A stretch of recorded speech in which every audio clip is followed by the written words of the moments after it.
Was Whitney Houston Christian? Singer tragically dies aged 48. Houston released the best-selling gospel album in history. Legendary pop artist Whitney Houston has died suddenly aged 48, it has been announced Saturday.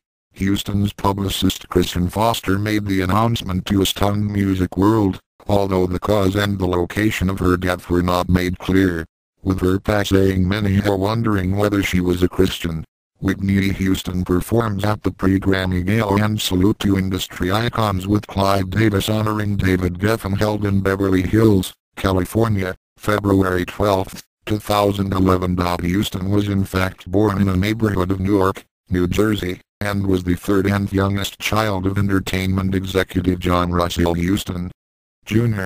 and gospel singer Cissy Houston. Obviously, Mother Cissy offered a strong gospel music influence for Houston, but that influence was magnified through a number of other family members. Her cousins Dionne Warwick and Dee Dee Warwick, as well as her godmother Aretha Franklin, were all notable figures in the gospel, rhythm and blues, pop, and soul genres.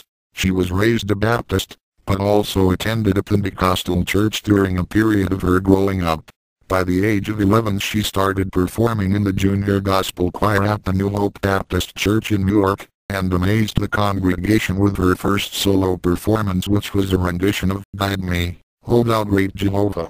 Through her teenage years Houston attended a Catholic girls' high school. From then on her career never looked back as she ventured into more and more prominent roles. Houston's first acting role was in 1992 in The Bodyguard alongside Kevin Costner. The movie's original soundtrack was made up with some of her most famous songs, and she won the 1994 Grammy Award for Album of the Year for her work. In 1996 she starred in The Preacher's Wife, and also contributed its soundtrack, which became the best-selling gospel album in history, selling an estimated 6 million copies worldwide. However, her success was to take a toll on her clean and faithful image. Her behavior reportedly changed drastically in the late 1990s, when colleagues complained she would arrive hours late for interviews, photo shoots and rehearsals. There were also reports of cancelled concerts and talk show appearances. She divorced husband Bobby Brown on April 24, 2007 after a troubled marriage, and she was granted custody of their daughter. In recent years, Houston was making a comeback.